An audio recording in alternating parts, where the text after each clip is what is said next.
Here's the hit by Englund on Evander Kane. And there was no call on this hit, but I'm going to talk about it in terms of what they should be looking for. By the league's definition of Rule 48, illegal check to the head, it's a hit resulting in contact with an opponent's head where the head was the main point of contact and such contact to the head was avoidable.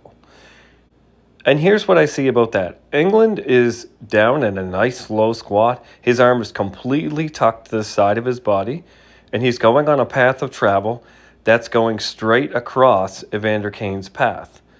Once he gets past Evander Kane's head, he lifts his shoulder up and shrugs his shoulder upward and toward impact. As he does so, you can see there is some head contact there. Evander Kane's face goes into the shoulder right there, but the shoulder brushes across the face and then nails Evander Kane's shoulder. So if you watch Evander Kane's head, there is impact, but it is not twisting and it doesn't move by itself independently of the body for very long, if at all. It's a glancing blow to the head, and then most of the contact is driven through that far shoulder and pushes Kane backwards. So by definition, the league is already off the hook. They no longer have to look at this play under Rule 48 because in their eyes, they'll say the head was not the main point of contact. I don't necessarily see it that way in terms of avoidability. I think we should still ask this player to avoid head contact at all. And the avoidability part is where the shoulder rises up and shrugs. What's going to happen is he's on a path of travel that's going to go across Evander Kane's body and miss completely. So he needs to adjust and reach out and drive in.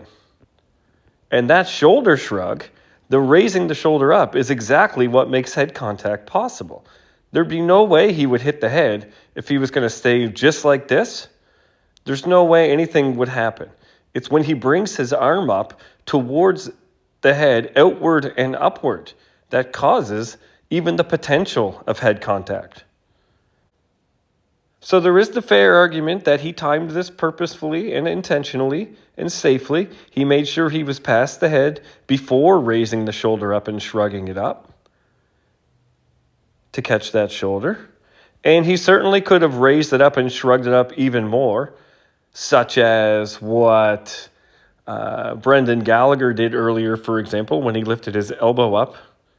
Which is why Rule 48, illegal check to the head, has the other parameters when you're determining whether head contact was avoidable. Number one, the very first one to look at is whether the player attempted to hit squarely through the opponent's body and the head was not picked, partly as a result of unnecessary extension of the body upward or outward. And I guess it comes down to your definition of the word unnecessary. Because for me, in order for him to make contact the way he wants to make, it's necessary because if he doesn't lift his shoulder up, he's going to miss completely if he doesn't extend that shoulder upward and outward. A big part of what I'm trying to do is to limit the amount of outward and upward extension and explosion into contact. But I think in this case, we need to give this player the benefit of the doubt that they only extended as much as possible without being excessive about it to make the contact, and that they timed it properly to avoid the head. And we have to give them the benefit of the doubt that they did that intentionally because they didn't give me any reason to believe that he didn't, that it was just an accident.